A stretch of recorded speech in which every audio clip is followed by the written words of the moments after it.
Introduce our speaker. He disappeared. There he is. I'm here. Okay. Not going anywhere. Go get him.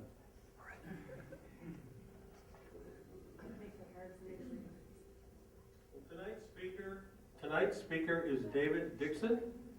He's going to recount the life story of Charles Anderson, who gave the final speech on 19 November 63. That's 1863. Dave has an MA in history from UMass. He's published numerous articles in scholarly publications. He recently published his first book, The Lost Gettysburg Address, Charles Anderson's Civil War Odyssey. He's spoken at numerous venues, and he's a popular roundtable speaker, and he will explain to you about buying books sometime this evening. So, Dave? Right.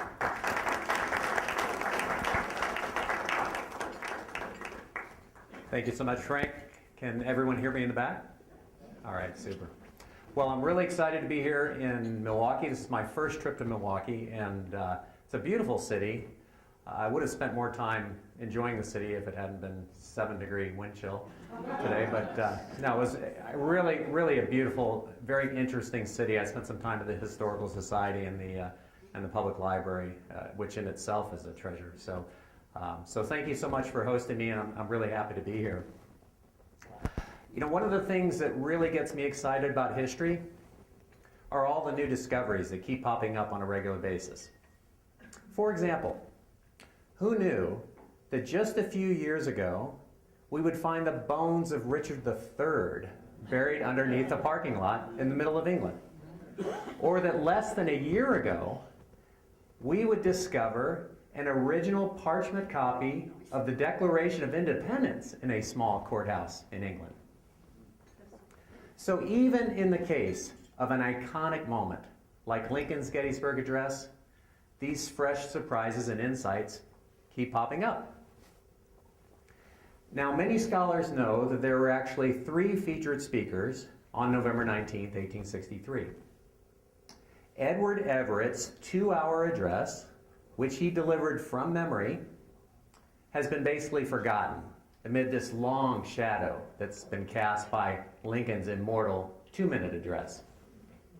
Well, Lincoln, Secretary of State Seward, all the important dignitaries attended the 3rd speech of that day, later that afternoon, at Gettysburg Presbyterian Church. Unlike Everett's address, which was distributed to all the loyal newspapers in advance, this speech was never published and has remained lost to history for nearly 150 years. I argue that to fully understand Lincoln's address, you really need to understand all 3 of these speeches as a rhetorical ensemble, if you will. The Gettysburg dedication was not only about honoring the dead Union soldiers. This was the most important political event for the Lincoln administration since the election of 1860. Now, it may surprise you that the man chosen to wrap up the day's events, Charles Anderson, was a lifelong political opponent of Lincoln. He was also a Texas slaveholder in 1861.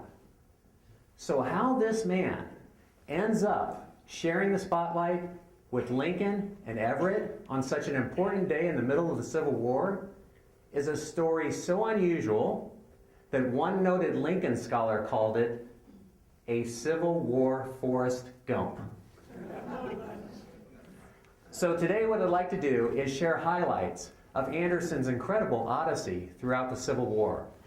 I'll then talk about why I think the speech was important, but before I do any of that, what I'd like to start with is the discovery of the speech manuscript itself, because that story begins in a most unusual place. So about 20 years ago, an anthropologist from Indiana University, his name is Rob Tolley, he was conducting a mountaineering expedition in the Wind River Mountain Range in Wyoming, outside of a little town called Pinedale. Anyone here ever been to Pinedale, Wyoming? There's always somebody in the audience. And where is it, sir? It's in Wyoming, the Green River Valley. Yeah, thank you. Thank you. It's in the middle of nowhere.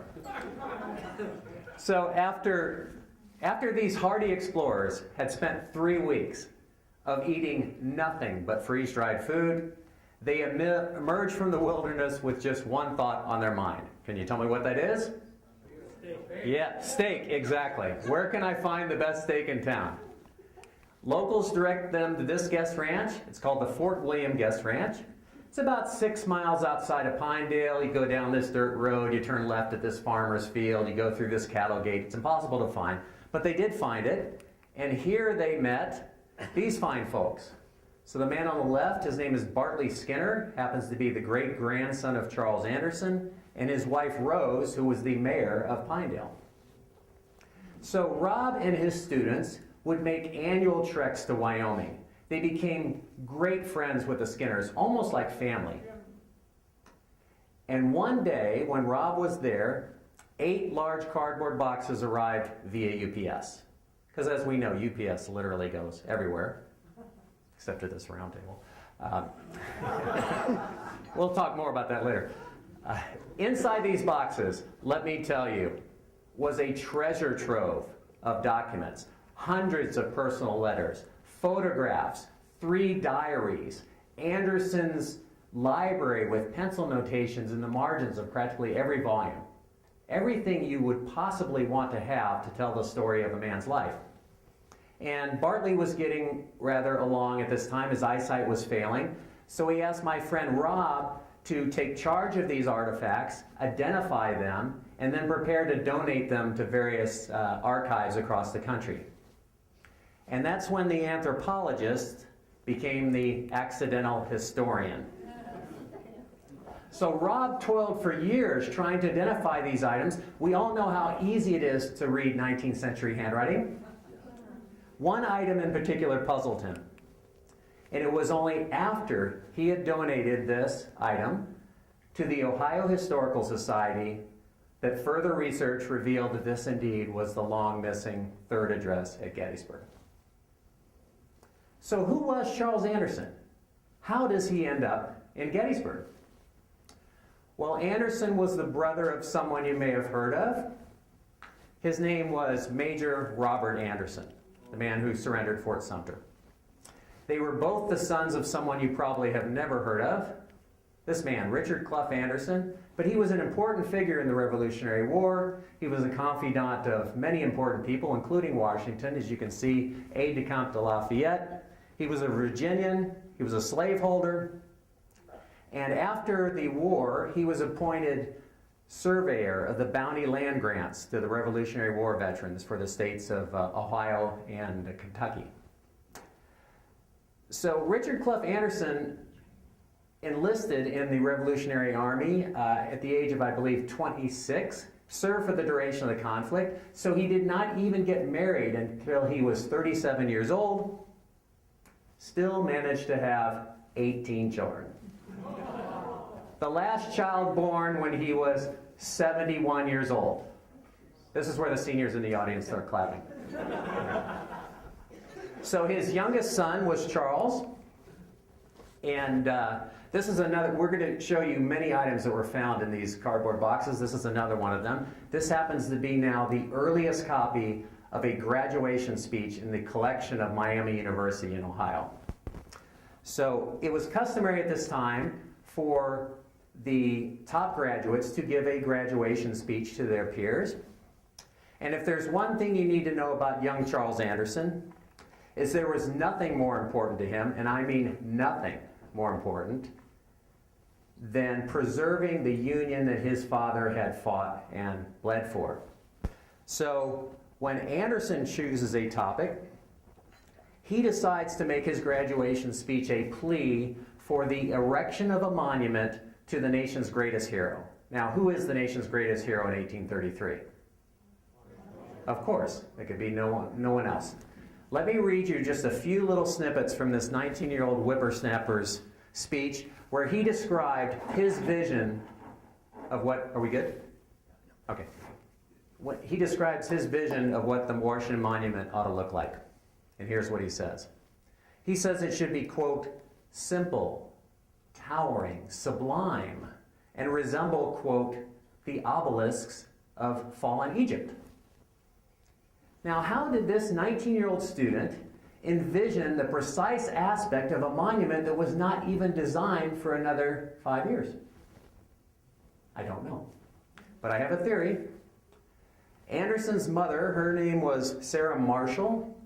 She was the first cousin of someone you've probably heard of. His name was Chief Justice John Marshall.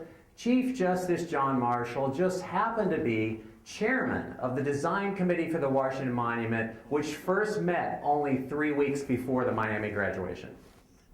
So of course I have no proof that Uncle John and Charles were sitting around the fireside chatting about the prospective Washington Monument, but it does show you how close these elite political circles were at the time. So Anderson stays in Ohio. He moves to Dayton, Ohio, where his wife's family is from, and he becomes a successful attorney, and in the 1844 election he is elected to the Ohio State Senate, where he serves one very short and stormy stint. Can you guys see? Okay.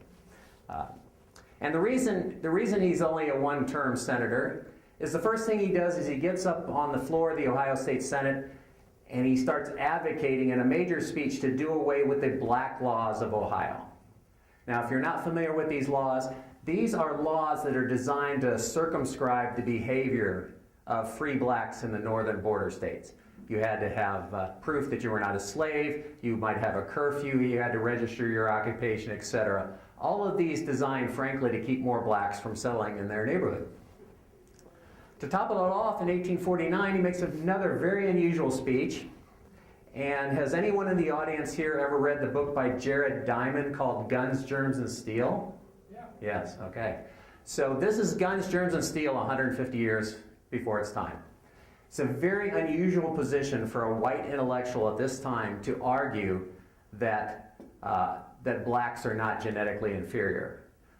Almost everyone thought that whites were destined to rule the world. Well, Anderson argues, well, if whites were destined to rule the world, then how do you explain ancient Egypt? How do you explain China, for example? So it's a very radical position. Most of his friends and family just laughed it off. But it shows you what an independent thinker this man was. So Anderson becomes a very successful attorney. He moves to Cincinnati, the Queen City of the West, and he builds this mansion in 1854. It no longer stands. It used to be at the corner of Pike and 5th in Cincinnati. So if you're familiar with Cincinnati, you know where the Procter & Gamble headquarters is. This would have been across the street from the current Procter & Gamble headquarters.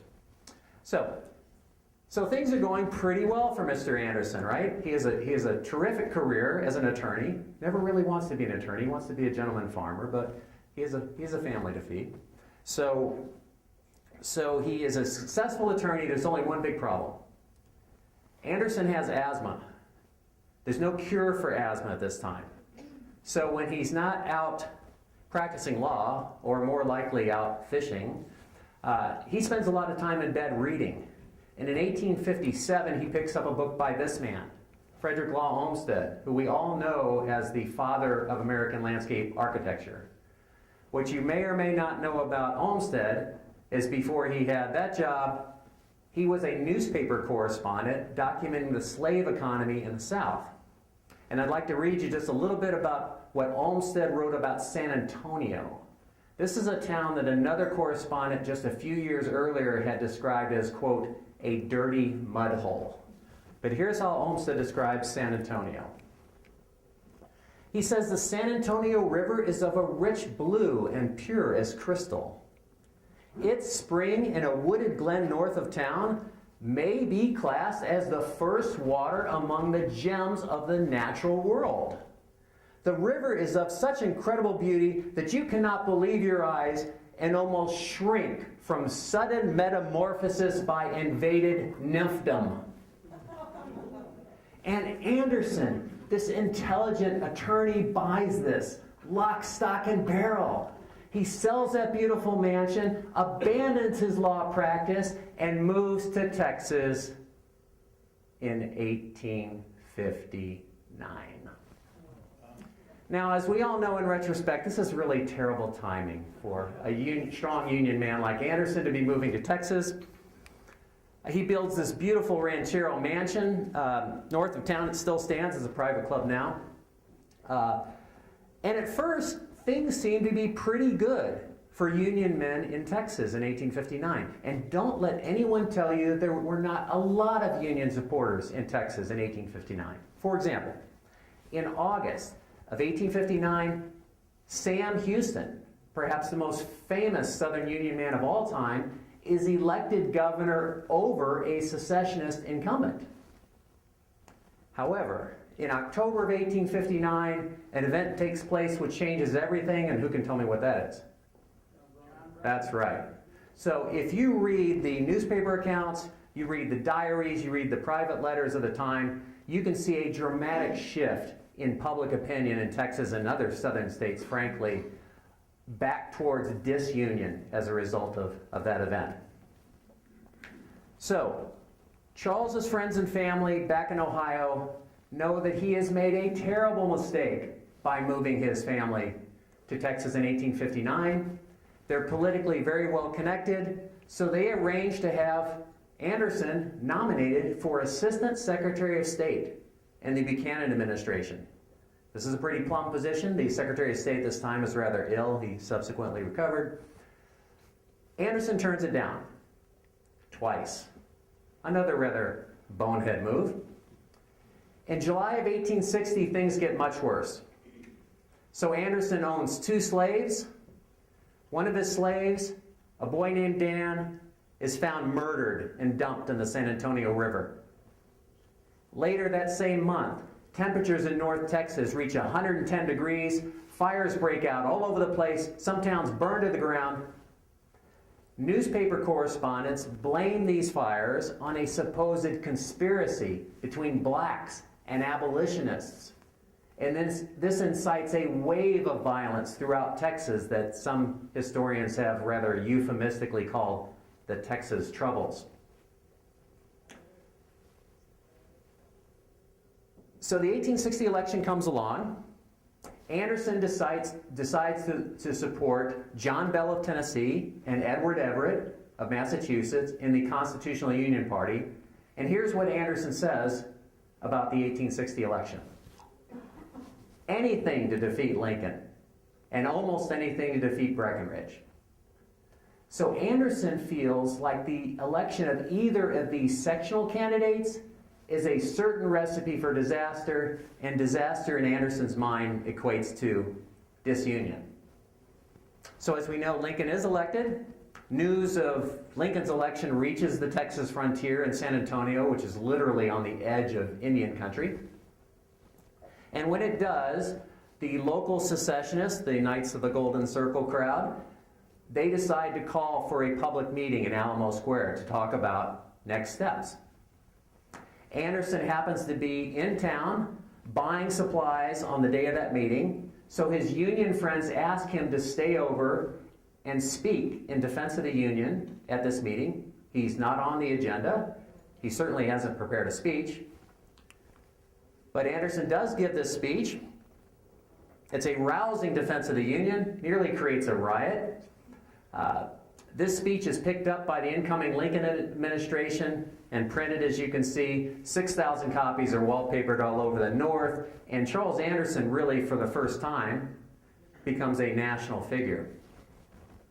Now, 3 days after this Alamo meeting, in a move that was orchestrated by Secretary of War John Floyd, who some might call one of the greatest traitors in American history, this man on the right, General David Twiggs.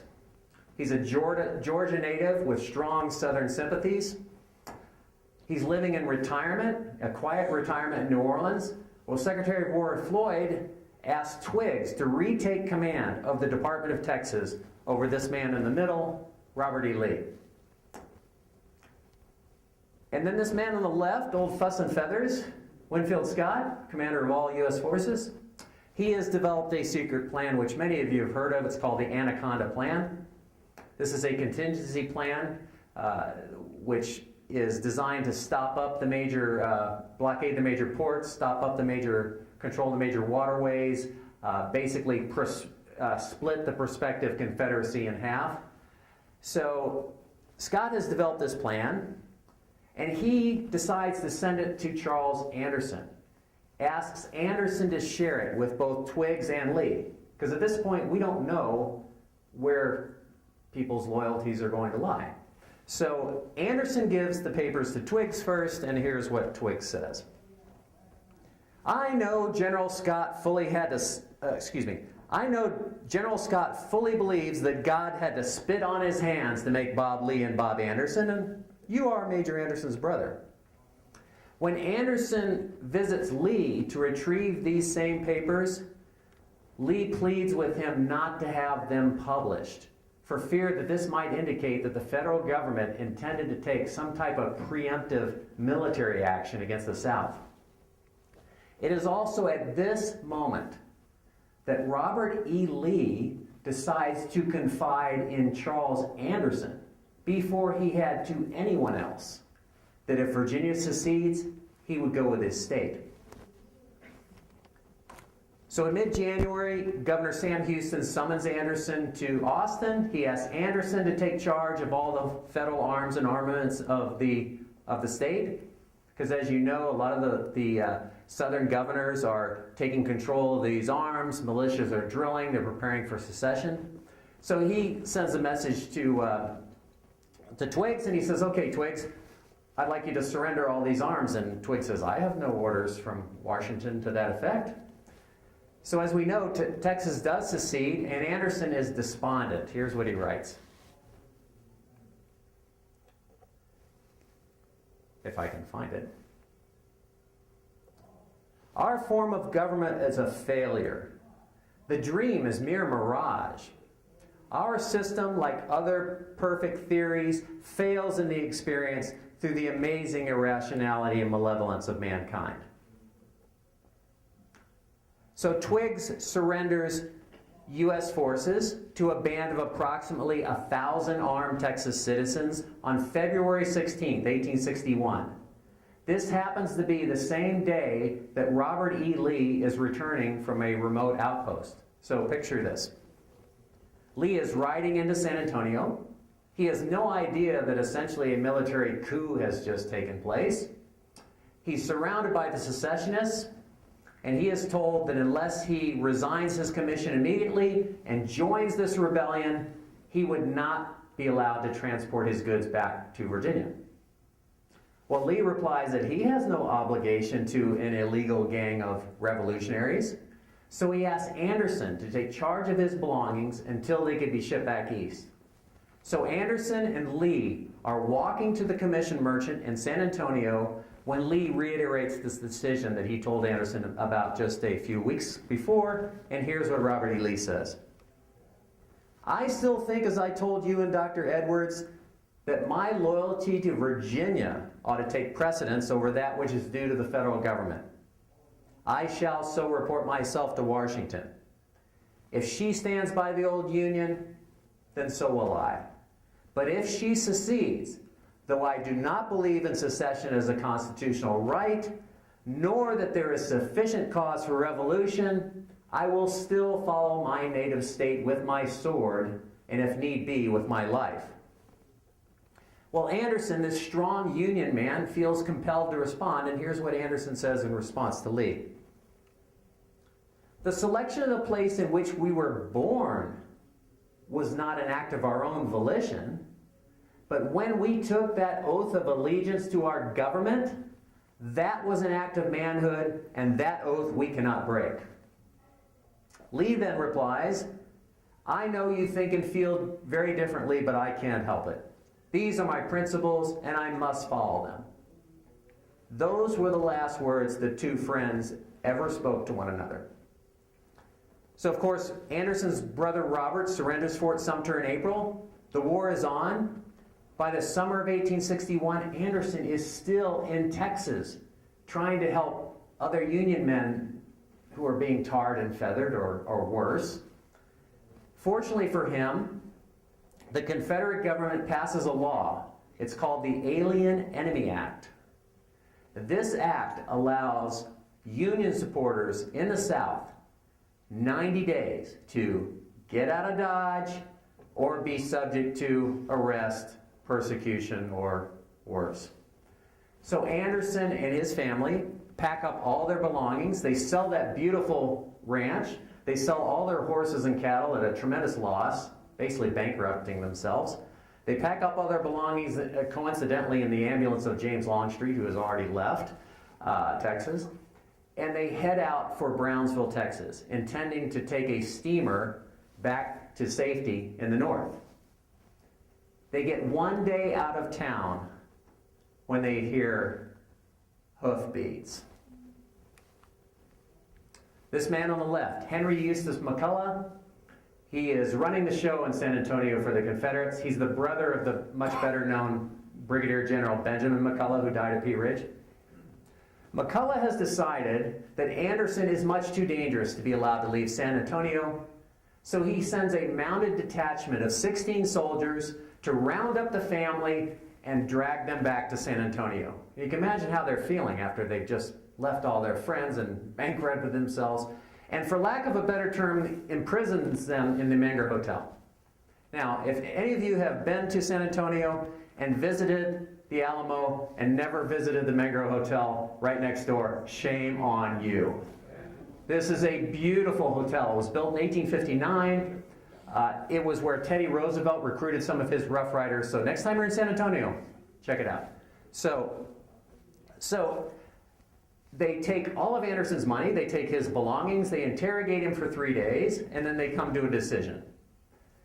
As one gentleman to another, McCullough is going to offer Anderson a parole of honor, right? So if he agrees not to take up arms against this new Confederacy and not skedaddle, then he'll be allowed a certain freedom of movement. Here's what Anderson says to McCullough's offer of a parole of honor. I would not give my parole for 1 minute to save your soul from hell. McCullough then replies, well, I will exercise all the kindness and courtesy I can do towards you safely, that you in your evident desire to make yourself a martyr will permit. So McCullough eventually decides that the family can indeed leave, but he is going to throw Anderson in a military prison east of town. Now, of course, so Anderson's family, they pick up, they're given a military escort, and they, again, his wife and 2 daughters and a military escort leave for Brownsville. And Anderson is in prison east of town. And of course, his friends are trying to figure out how to spring him from this situation. So let's be clear. Escapes from military prisons, particularly early in the Civil War, this is a very common occurrence. Right? These are tent camps. There's no stockade fencing. And the whole story of Anderson's escape, which is frankly my favorite part of the story, much too long to tell you here, but I'm going to give you a little teaser. There are 3 conspirators in this escape plan. All right? Conspirator number 1, a Union widow woman who barely knew the Andersons, had only met them like 3 weeks before, but she was upset that her son had run off to Houston to join the Confederacy. She is actually the one that designs this elaborate escape plan. Conspirator number 2, a Belgian astronomer who is also an abolitionist. He is certainly in the wrong place at the wrong time. Conspirator number 3, if you can believe it, is the first cousin of the commanding officer of the prison camp. So Anderson does escape. He makes his way 400 miles on his own.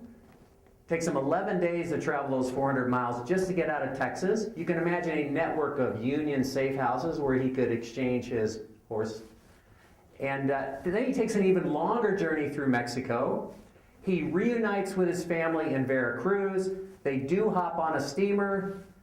They travel through Havana. They end up in New York on December 30th, 1861, after nearly 3 months on the run. And Anderson gives an account of this escape to a packed house at Cooper Union, the same Cooper Union where Lincoln so famously spoke. Here's what the New York Times said about Anderson's speech. Among the most moving and romantic episodes of the war. So now both he and his brother Robert are national heroes. But of course, Anderson now has practically no money, he has no job. What is this man going to do? Well, Ohio Governor David Todd has an idea. Charles, we'd like you to raise a regiment for the Union.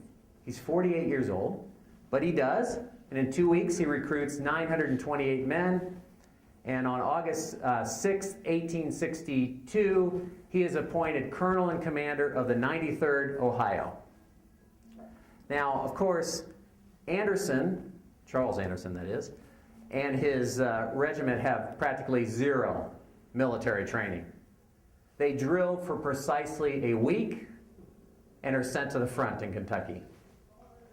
And unfortunately, Anderson and his regiment are at the focal point of the initial Confederate assault at the Battle of Stones River in Tennessee.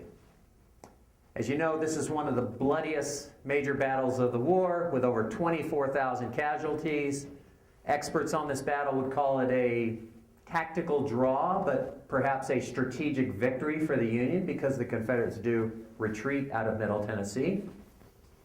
Anderson is wounded twice in this battle, makes a rather miraculous escape from death, and I'm certainly not going to spoil that story for you. But here's another item we found in the cardboard boxes.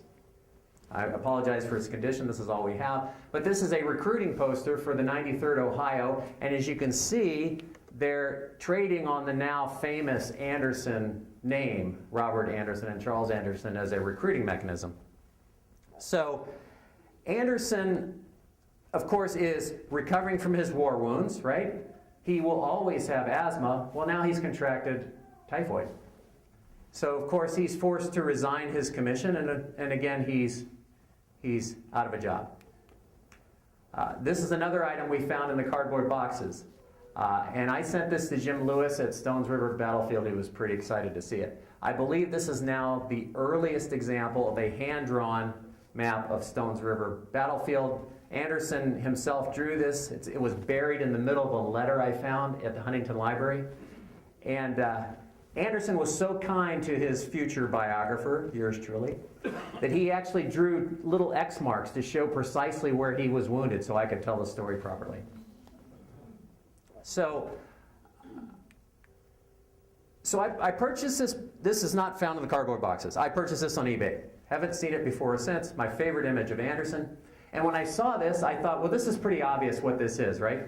So here is Anderson in his military uniform, and he has a blanket. This must be Anderson in early 1863, recovering from his war wounds, right? Well, you know, the more I looked at this picture, look how hale and hearty he looks in this picture. So I don't think this is actually Anderson recovering from his war wounds. I think this is a promotional photograph of Anderson for his next little escapade. So as many of you know, even by the midterm elections of 1862, there is a lot of war weariness here in the North, right? I mean, everyone thought this would be a very short conflict. Now hundreds of thousands of men have been maimed and killed. And there is so much dissent in the North that the Democrats in the midterm elections of 1862 trounced the Republicans. So much so that the Republicans decide to abandon the Republican Party name. They form a coalition with war Democrats, and then they rebrand themselves in marketing parlance as the Union Party, right? Now, the Union Party has a really big problem in Ohio in 1863. Here's the problem. This man, Clement Vallandigham. If you don't know the story, this man, who was also a Dayton attorney, actually friends with Anderson when they were attorneys at Dayton together, certainly wasn't a friend by this time. So he is a leader of the Peace Democrats, the so-called Copperheads. He is speaking out strongly against the war, discouraging enlistment. So much so that General Ambrose Burnside, he of the enormous whiskers, he is running the Department of Ohio at the time. He decides to arrest Vallandigham at home, at night, in his night clothes, put him before a military tribunal where he is convicted of treason and sentenced to death. Now, President Lincoln is none too happy with this situation because now Burnside has just created a martyr for the Copperheads. So Lincoln decides to commute his sentence on one condition, and that be that he be deposited on the other side of the lines of the Confederate States. Well, Vallandigham does not want to be there.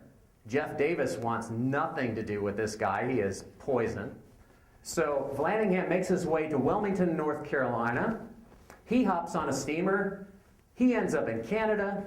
And it is in Canada where this convicted traitor is nominated overwhelmingly by the Democrats as their candidate for governor of Ohio in 1863. Now, of course, the Union Party needs to respond, right? So the Union Party nominates the very well-respected railroad executive, war Democrat John Brough as their candidate for governor of Ohio in 1863. Now, Brough is a great candidate. There's only one problem with Brough. His prosperity has so increased his waistline that he weighs nearly 400 pounds. He's in terrible health. He certainly cannot go out and campaign for this office. So this ends up being an election, a very unusual election, that is played out by the candidates for lieutenant governor. And of course, the Democratic candidate for governor is not even allowed in the country. So the Democrats nominate as their candidate for lieutenant governor of Ohio the tall, handsome, Mexican-American war hero, George Pugh.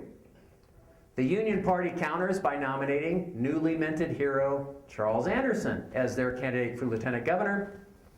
Anderson barnstorms all over the state giving speeches. He gave, I think, 37 speeches in 43 days at one point. The Union Party wins by over 100,000 votes, which is the largest margin of victory in the history of Ohio electoral politics at that time.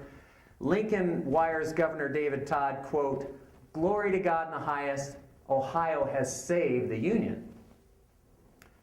Now, at this time in history, all of these state elections did not take place at the same time as they do now in November. So New York had not voted, Pennsylvania had not voted. So they asked Anderson to go out and campaign for these other Union candidates in these states. He refuses. Here's what he says. This sounds a little like 2016 to me. "I am and expect to be neither a Republican nor a Democrat. The one is not better than the other." So this brings us to Gettysburg, and this is a famous picture of the Gettysburg National Cemetery under construction. The Ohio delegation has planned a political meeting for the afternoon following the cemetery dedication. And of course, Ohio, at this time, as it is now, a critical state in American electoral politics. So Governor David Todd needs a keynote speaker for this event, so he asked Charles Anderson to speak at this event, which would be attended by Lincoln, Seward, all the important dignitaries. Now, this was a fiery political rally, certainly with content that is not appropriate for a battlefield ceremony. So they decide to hold it at the Gettysburg Presbyterian Church. This is how it looked in 1863. It certainly doesn't look like that anymore. There's a much larger brick structure, circa 1958 on that spot. There's a beautiful little plaque in there that says, "Lincoln sat here, nothing about my man Charles Anderson," of course. And so this is really supposed to be Anderson's big moment, right? Well, a 70-year-old farmer and self-made legend by the name of John Burns steals the show. So if you know the story, John Burns reputedly was the only man who stayed in Gettysburg to defend the town. All the other men of fighting age left, although he certainly wasn't of fighting age. And he took down, 3, 7, 14, who knows how many Confederate soldiers. The legend grows each time Burns himself retells the story. And so here the meeting has started, and here's John Burns with his crutch, literally walking arm in arm with Lincoln on one side and Seward on the other side, walking into the meeting, upstaging my man, Charles Anderson. So now for the first time, we actually have Anderson's entire speech printed. It's in an appendix in the back of the book. It is certainly not as enjoyable reading as the rest of the book.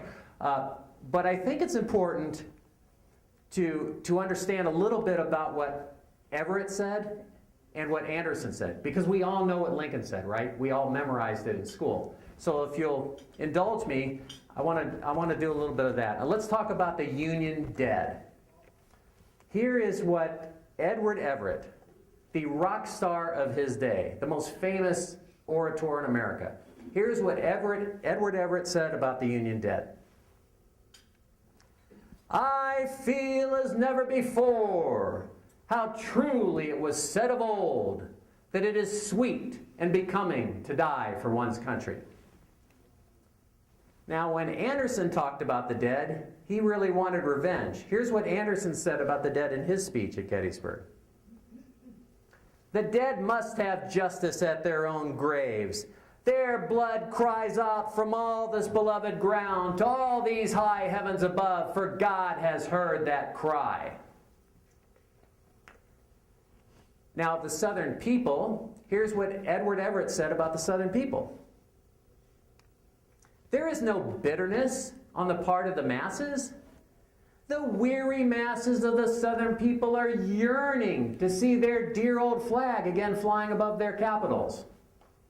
Now, Everett is a really intelligent guy, but he's living way up in northern New England. Not so sure he's completely in touch with Southern public opinion at the time.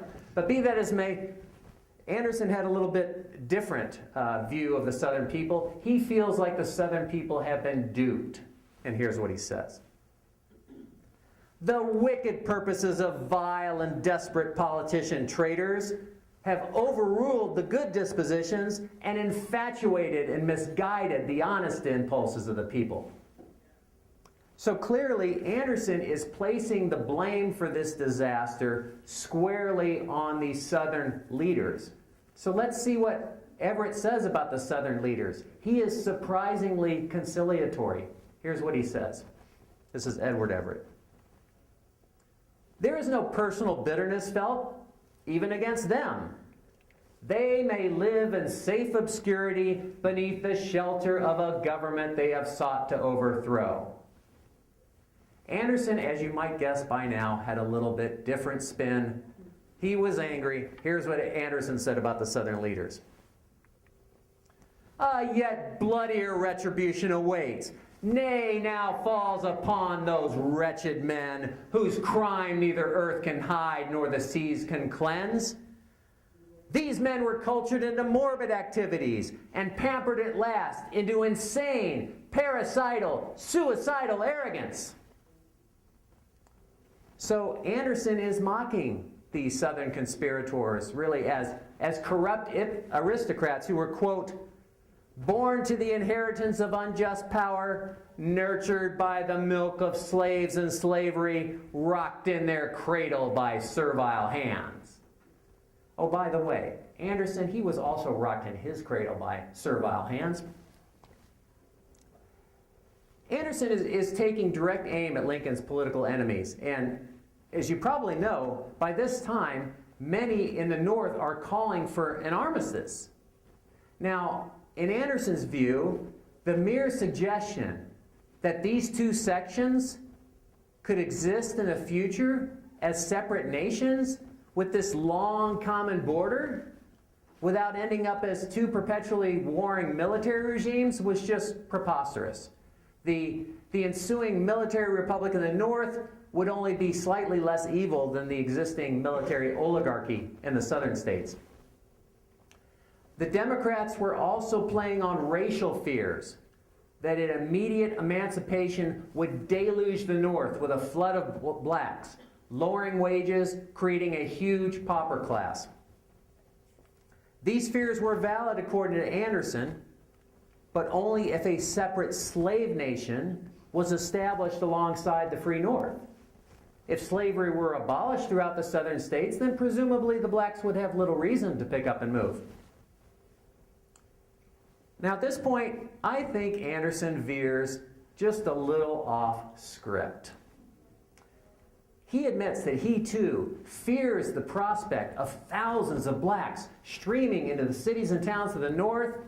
And here's what he says, and let me preface this by saying this sounds shocking to 21st century ears, but but I assure you, this is mainstream northern border white thinking at this time. So here we go. Here's what Anderson says.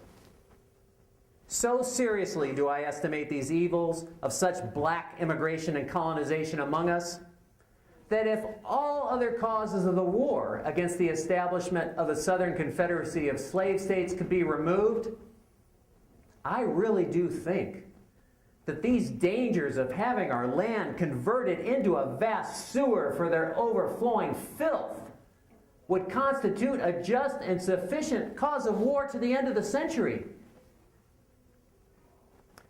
So Anderson, like Lincoln earlier in his presidency, is favoring gradual emancipation.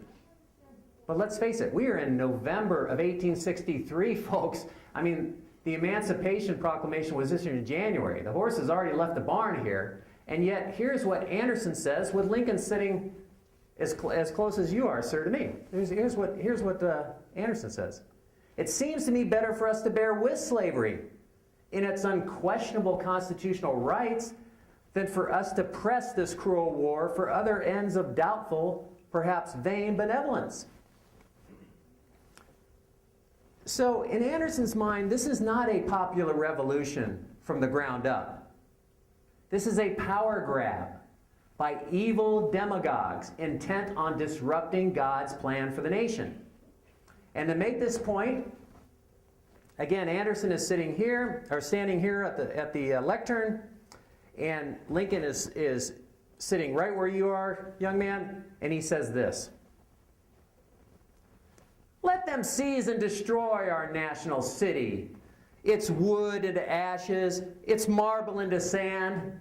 Let them imprison, hang, burn our president, and all the heads and hands of the departments. Yet we are still a nation. Foreign monarchy must understand, domestic oligarchy must relearn that our national being flows on forever in a stream of moral principles and not through any chain of printed deeds or written charters. So I imagine Lincoln and his cabinet members may have been squirming in their pews as Anderson is painting this macabre scene, but the audience is cheering wildly. And near the end of the speech, I also imagine Lincoln may have grinned when Anderson says this. Here then was the first and only fair trial of self-government, of a government of the people, for the people, ever made on earth. Sound familiar to anyone? So this famous phrasing in Lincoln's Gettysburg Address was not a Lincoln invention, as you may know. As you're reading the Gettysburg Gospel, whoever won that book today. This was popular phrasing. It had been used several times by Daniel Webster, probably invented by the Transcendentalist preacher Theodore Parker. So, you know, a man with less confidence than Lincoln might have been embarrassed by this, but I think despite their political differences, Lincoln probably felt like comforted that he and Anderson were on exactly the same page, at least when it came to preserving the Union. So the speech is a big hit. Lincoln and Seward congratulate Anderson on his fine effort. Anderson rides back on the train with a very sick Lincoln back to Washington. And the Ohio delegation orders that this speech be printed. Never happened. Remember, Everett's speech, 2 hours long, distributed to all the loyal newspapers in advance, takes up so much room in the newspapers of the day, there is simply no room for Anderson's speech. And 30 years later, when all the Union and Confederate veterans are meeting at Gettysburg and they're hugging and making nice and everything is wonderful, the media asks Anderson for a copy of his speech. He can't find it. So the Gettysburg dedication was not only a memorial. This was a carefully crafted political event designed to help kick off Lincoln's 1864 re-election campaign. Never in the course of his presidency had Lincoln left Washington solely for the purpose of participating in a public event. Now, many of the key Union Party operatives were there too, giving impromptu speeches the night before the ceremonies. The Ohio paper The Crisis chastised the president and his allies for turning a somber and solemn gathering into what they called, quote, an insensate carnival. Now, to be fair, there was plenty of merrymaking, serenading, and drinking going on the night before these ceremonies. The Philadelphia Age cried that, quote, the country should blush with shame. These men meet to laugh and joke and electioneer, with the wounded still groaning and the dead unburied. Now, despite this criticism, Lincoln and his political allies knew that this was an important political moment, and they were prepared to leverage it with as much dignity and grace as possible. So the three speeches on the day of the dedication operate as a rhetorical ensemble. In addition to having a memorial purpose, they each have an express political purpose. So what's Everett's purpose? Well, his purpose is to educate. If you've read his speech, it is a blow-by-blow description of the battle. He interviews generals on both sides. They put off the whole ceremony for a month just so he could prepare. So his job is really to educate his audience. Lincoln's purpose is really to inspire, right? To paint this glorious picture of what the renewed nation would look like. Anderson's purpose is to motivate, or I might use a stronger word, I might say even agitate his audience back into supporting Lincoln's war agenda at a time when many in the North were calling for an armistice.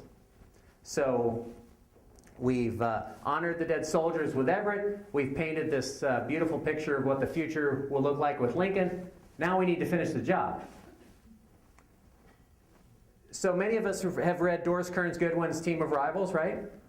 Well, Everett ran on the ticket against Lincoln in 1860. And as you've heard, Anderson never supported the president politically, but Lincoln was quite comfortable in such an ensemble, and here's what Lincoln said. I am willing to receive any man or class of men who will help us even a little. So Lincoln is this master politician who in this instance is using both these men to bookend his remarks so that he can appear to rise above the political fray and speak from inspiration.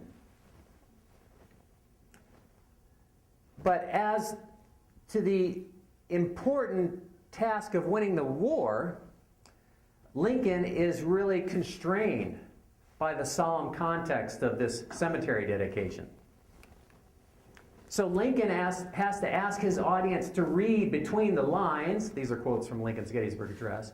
So he's asking his audience to read between the lines when he says unfinished work, the great task remaining. What is that task? So he asks his audience to take increased devotion to that cause, then leaves it for Anderson to really spell it out for them. So Lincoln's political allies knew exactly what they were getting when they chose Anderson to wrap up the day's events.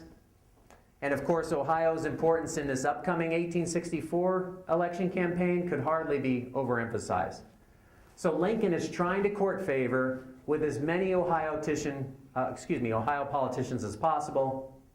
Now, where else can Lincoln find a former slave owner and border state Union man who had escaped from a Confederate prison, been wounded on the battlefield, and then helped defeat the most notorious Copperhead in the North? But as you heard from Anderson's remarks on emancipation in his address, Anderson, despite his impressive credentials, despite his powerful skills of oratory, he's really somewhat of a loose cannon. Lincoln uses him after that Alamo speech. He uses him again at Gettysburg, but he soon distances himself from Anderson, and frankly, that's just fine with Anderson. So the 1864 presidential election comes along. Here's Vallandigham on the right, writing the platform for the Democrats, calling the war a failure. This is a big problem for Little Mac, the Democrat candidate. So Anderson is asked to go out and campaign for Lincoln in the 1864 presidential election. What do you think he says? Yeah, here's what he says. As for Mr. Lincoln, he might well attempt to row up the Niagara chute in a particularly frail birch bark canoe with a particularly weak feather for a paddle, as to talk about abolishing slavery as a condition for reunion. It is a cruel duty to declare against my own political friends, but it is my duty. So we fast forward to June 1865. Big Governor John Brough is ambling across the Ohio State Yard when he stumbles, trips, falls, sprains his ankle, develops gangrene, and dies. Anderson becomes governor of Ohio. This is a job that I assure you he never aspired to. And in his brief stint as Ohio's chief executive, Anderson does his best to alienate the few political friends he has by coming out strongly against giving the franchise to newly freed slaves. To top it all off, in the election canvass of 1866, when Anderson again is a private citizen, he lashes out at the radicals in the U.S. Congress, calling them traitors to their principles. He says that, quote, "They fought a war while denying there was ever any secession, then passed laws and amendments while 11 of the 36 states were disqualified from participating. In following the lead of the Congress, they are plunging us into another civil war." And I feel quite certain that Anderson felt like Reconstruction for him as a Southerner was almost like another civil war. So, the Union is saved. But Anderson no longer feels comfortable living in the North, in a one-party system being run by the radical Republicans. So he moves back to Kentucky, where he spends the last 30 years of his life fading into historical obscurity. But at Gettysburg, both Everett and Anderson have their last important moments, allowing Lincoln, the statesman, to inspire a nation, while Lincoln, the politician, constructs a winning coalition. Thank you.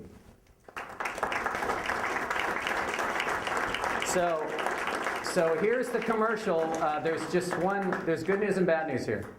The bad news is my books arrived in Chicago, but my books from Milwaukee went to Washington, D.C. for some reason. And I guess they'll get here eventually, and they will get here probably in a couple of days.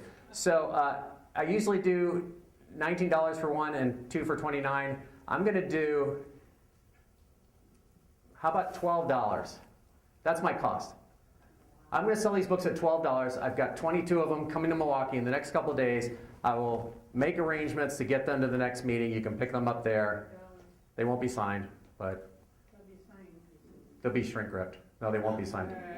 They're shrink wrapped.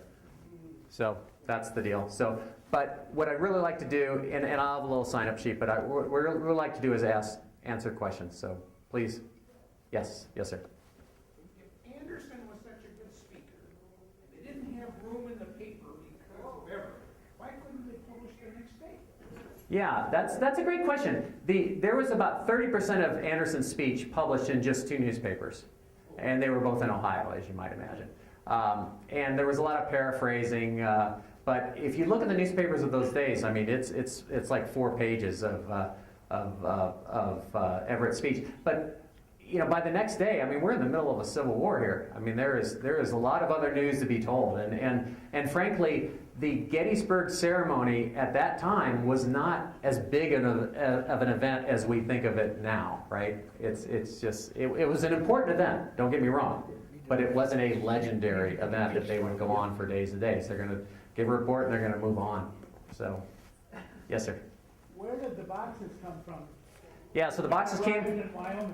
Yeah, so the boxes came from Arizona, which is where one of Anderson's daughter's daughter, his granddaughter, ended up moving. And it's just like many of these situations where the family has a bunch of stuff. None of the kids are interested in it. What are we going to do? Oh yeah, Bartley's the guy that has the sword and the musket and all those accoutrements. So let's just send it all to Bartley. He's probably the only one that cares about this stuff. So thank goodness, because otherwise we wouldn't have this story to tell. But yeah, they were in a storage unit for years in Arizona. even knew they were there. We were lucky they weren't taken to the dump. Any other questions? Questions? Yes, sir.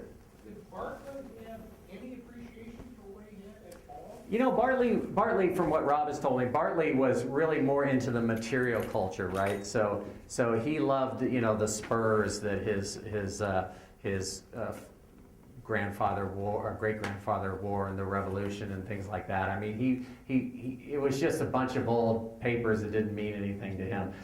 People would come to the ranch and they would, you know, leaf through Anderson's library with all the pencil notations. I mean, for me, that's a treasure to see.